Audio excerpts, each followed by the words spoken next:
Den, gue mau pesan sama lu. Jadi pesan ini gue tujukan ke lu karena lu paling aktif, paling vokal di kubunya Ganjar Pranowo. Pesan gue yang pertama, Den, tolong sampaikan ke para pendukung Ganjar Pranowo agar tidak membuat kerusuhan di dalam kampanye paslon lain.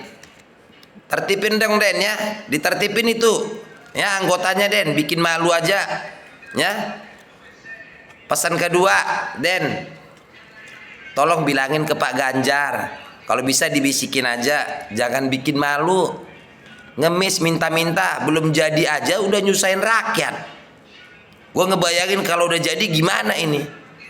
Gini loh, Den, kalau emang lo yakin Ganjar Pranowo itu menang, ya udah, keluarkan aja dana sendiri, nggak usah minta-minta dari rakyat. Kan tahu sendiri, di situ ada Pak Hari, pengusaha hebat, pengusaha ternama, pengusaha kaya raya. Terus lu tahu sendiri kekayaan Bu Megawati seperti apa. Masa iya sih nyusahin rakyat dan bikin malu aja. Lagian kalaupun mau minta-minta, ya jangan suruh dong capresnya. Emang Pak Ganjar nggak punya harga diri? Iya, emang nggak ada orang lain yang bisa disuruh. Udah gitu pakai bawa-bawa nama platform lagi, bikin malu aja. Ini maksud gue gini, Den, kalau emang Ganjar ini pengen memperjuangkan rakyat Indonesia, pengen mensejahterakan Indonesia, ya kenapa sih nggak pakai harta dia sendiri dijual gitu, ya? Kalau memang yakin menang, kalau memang pengen berbuat untuk rakyat Indonesia, kenapa sih harus minta-minta? Gue nyimpulkannya gini loh, Den, nyimpulkannya begini. Kenapa kemudian dia jadi minta-minta tanpa memikirkan harga dirinya sebagai capres? Gue mikirkannya gini, kayaknya dia udah mikir ini bakal kalah. Jadi daripada hartanya habis, terus itu dia gagal, nggak terpilih sebagai presiden, ya udahlah, mending minta mengatasnamakan platform. Gue sih yakinnya gitu, Den, analisa gue, Den. Karena memang apa ya, kalau emang Bu Mega yakin, udah pasti dong sekelas partai PDI, partai besar itu nggak mungkin dong mempermalukan partainya dengan cara meminta-minta. Kan lu tahu sendiri, Den, PDI itu partai besar. Tolonglah dibilangin kalau pernyataan Pak Ganjar itu sebenarnya kan membuat rasa pesimis dia kelihatan. Jadi kelihatan nggak optimis jadinya, Den. Mungkin dia udah berpikir ini dengan perolehan hasil survei sementara yang semakin menurun, ntar gue buang-buang harta gue, tapi gue nggak terpilih, rugi gue. Mungkin gitu kali, Den. Dia udah pesimis duluan. Coba tolong deh, lagian yang benar itu, Den, janganlah capresnya langsung yang meminta-minta, kayak nggak ada kader lain, kayak nggak ada tim ses lain gitu kan malu ya, Den, ya. Tolonglah lu ajarin itu, gimana sih ya, Den, ya. Sampaikan pesan gue yang dua tadi. Yang pertama, tolonglah ditertibkan pendukungnya. Masa iya sih kampanye orang kita nggak bisa hormati, bikin malu kan? Tolong ditertibin lah, bikin malu aja.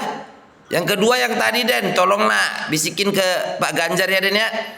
Jangan bikin malu meminta-minta ya, Den, ya. Oke ya, Den. Gue mau makan dulu, Den, biar sehat. Jangan kebanyakan minum kopi ya, Den, ya. Entar isi otak jadi hitam. Sesekali air putih, biar isi otak jadi putih. Kasian lu, Den, ya. Oke ya, Den, ya. Sehat selalu, Den. Kali ini gue berbeda pilihan sama lu. Kalau selama ini gue sejalan sama lu, ya. Lu tahu nggak kenapa gue berbeda pilihan, Den? Lu tahu nggak alasannya, Den? Alasannya itu satu, Den. Prabowo sudah membuktikan perubahan yang luar biasa. Jadi kalau lu lihat masa lalu dia, setiap orang punya masa lalu yang buruk loh, Den. Semua orang.